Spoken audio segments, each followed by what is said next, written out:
Hello again. Today we're going to talk about PAA eligibility testing.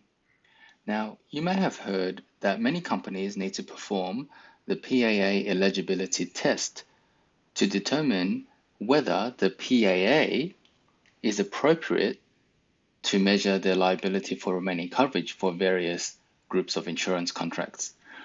Well, on this slide, I have the relevant paragraphs for this test. So, under the premium allocation approach, paragraph 53 says that the entity may simplify the measurement of a group of insurance contracts using the premium allocation approach if and only if, at the inception of the group, the entity reasonably expects that such simplification would produce a measurement of the liability for remaining coverage for the group that would not differ materially from the one that would be produced applying the requirements in paragraphs 33, 32 to 52. Now, 32 to 52, that's the reference to the general measurement model. And by the way, this is the version of the IFRS 17 standard that was initially released in 2017. So when the update comes through later this year in June 2020, the paragraph numbers would change because there will be a series of amendments in various parts of the standard. So that was A. If we look at B, the coverage period of each contract in the group, the coverage period of each contract in the group, including coverage arising from all premiums within the contract boundary determined at that date, is 1 year or less. So what B is saying is that if every single contract in your group has a contract boundary of 1 year or less, then that group can automatically be measured under the premium allocation approach. If that's not met, then you need to prove A, that the entity reasonably expects that you can simplify with the premium allocation approach if doing so would mean that this liability that you actually estimate wouldn't differ materially. However, there's actually a subcondition because even if this simplification means that the difference isn't material, you need to satisfy paragraph 54. And what paragraph 54 is saying is that this condition isn't met if at inception for this group you expect significant variability in the fulfillment cash flows that would affect the measurement of the liability for remaining coverage during the period before a claim is incurred. Now, this bit before a claim is incurred, that's really just saying we're measuring the liability for remaining coverage, because if you've watched one of my other videos, the liability for remaining coverage is really the measure of the obligation of the entity before the insurance event occurs. Okay, so before this claim is incurred. Now, paragraph 54 gives some examples of when there will be variability. So variability in the fulfillment cash flows increases with, for example, part A, the extent of future cash flows relating to any derivatives embedded in the contracts, and part B, the length of the coverage period of the group of contracts. So let's have a think about why companies want to use the premium allocation approach.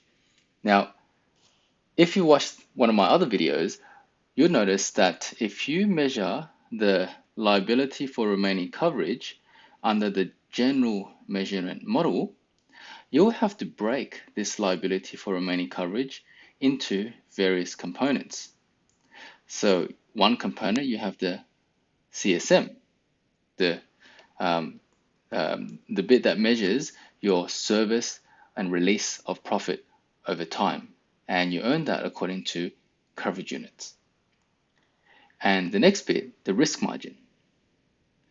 And then you have your other elements of your fulfillment cash flows. And that includes a discount or a time value of money element. And all of these components, they run down at different rates. Okay, so I've just drawn some squiggly lines just to show that the earning pattern of all of these, and these all earn into revenue. The earning pattern of all of these are different.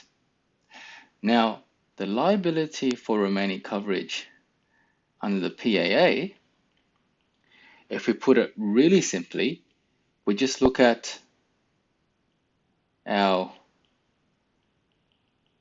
expected premium,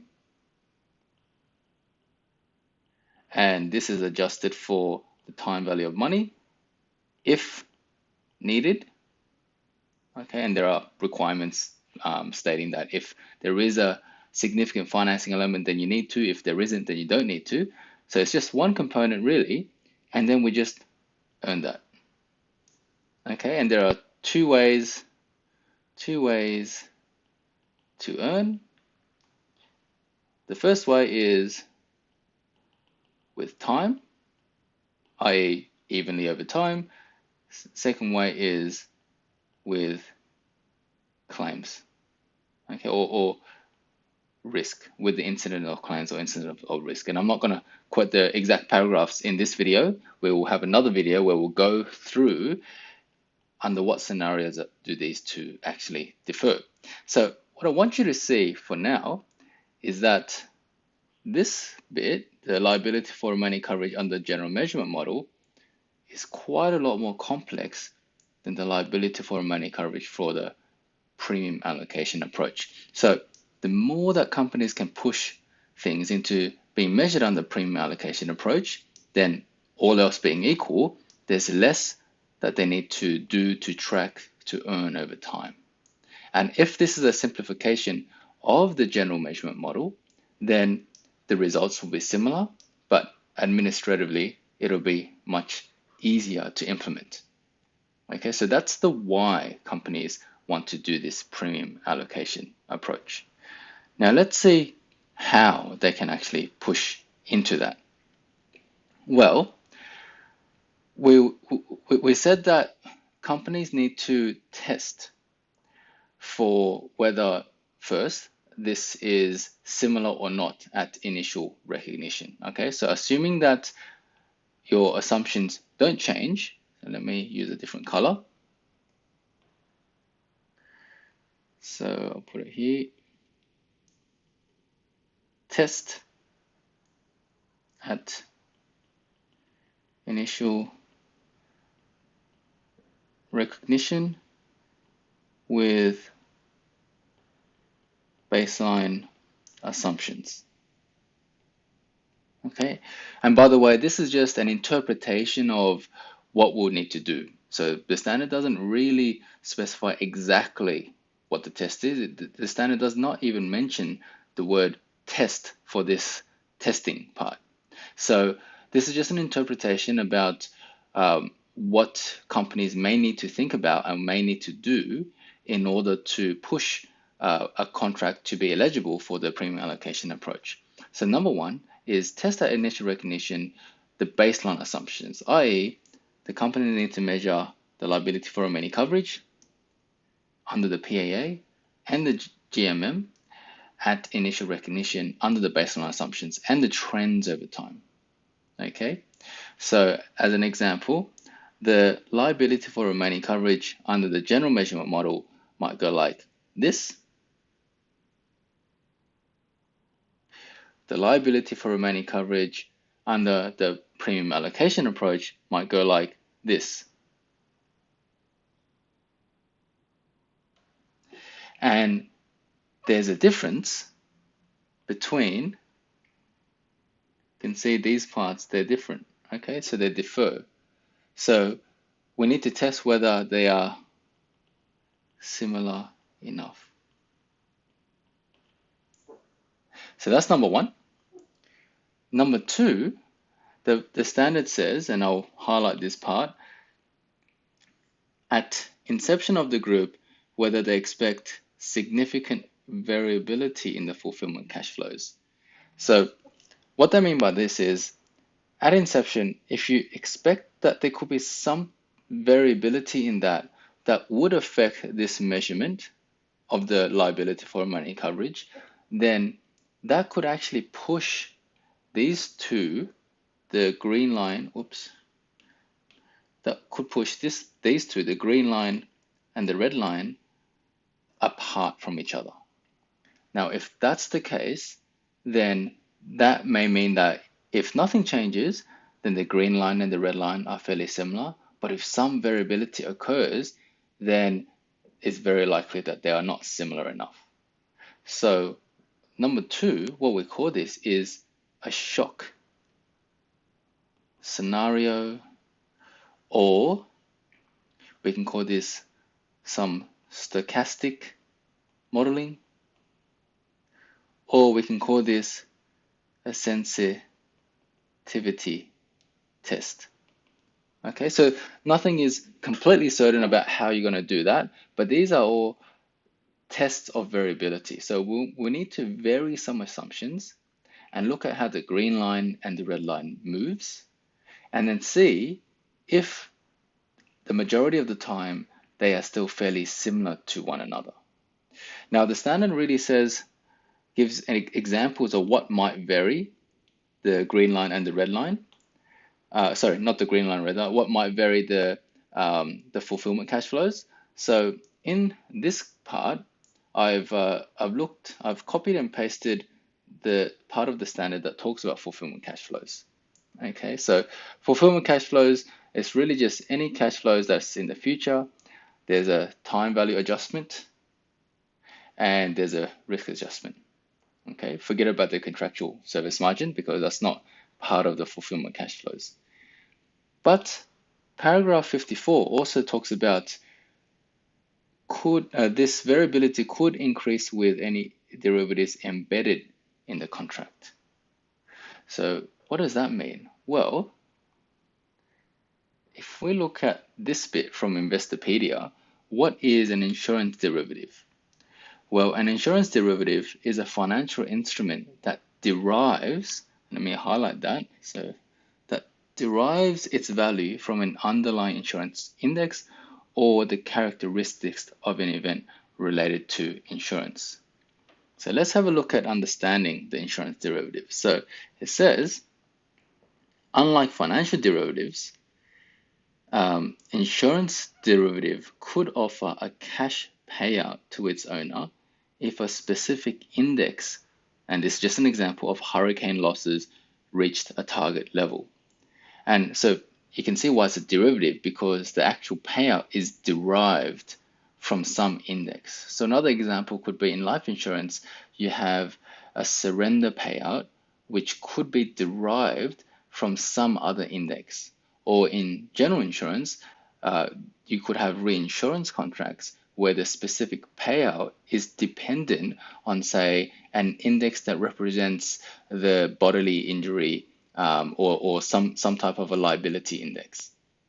Okay, so in that case, then the payout amount changes, and it's not a fixed amount, but it's linked to an entire index, and therefore, depending on how the value or how that index moves, that could significantly change the fulfillment cash flows, because fulfillment cash flows is cash flows that are payable on this contract if the insurance event occurs.